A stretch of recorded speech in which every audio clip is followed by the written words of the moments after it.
WTV news కి స్వాగతం. కేసీఆర్ ఒక్క నిమిషం కూడా మీ మైక్ కట్ చేయడం దమ్ముంటే అసెంబ్లీకి రా. అసెంబ్లీలో ప్రాజెక్టులపై బహిరంగ చర్చ పెడదాం. ఈ అసెంబ్లీ సమావేశంలో ప్రాజెక్టు జలాలపై చర్చకు రండి. అవసరమైతే ఉమ్మడి సమావేశాలు పెడదాం.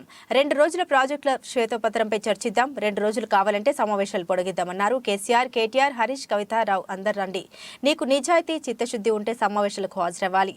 మీకు పూర్తి అవకాశం ఇస్తాం. నేను ఉత్తమ్ ఇద్దరమే మాట్లాడతాం. ఒక్క నిమిషం కూడా మీ మైక్ కట్ చేయడం దమ్ముంటే రా. నిజాలేంటో నిరూపిద్దాం రా అని ఎవరు ద్రోహి, ఎవరు తెలంగాణకు అన్యాయం చేశారో అని తేలిపోతుందని పేర్కొన్నారు. ఈ రోజు మంత్రివర్గ సమావేశం అవుతుంది. అసెంబ్లీ సమావేశాలు ఎప్పటి నుంచి ఉంటాయో సాయంత్రం వరకు మీకు చెప్తాము. అసెంబ్లీ సమావేశాలలో వైట్ పేపర్ ప్రాజెక్టుల మీద రిలీజ్ చేస్తాం. ప్రాజెక్టుల హ్యాండ్ ఓవర్ మీద చర్చ పెడతాం.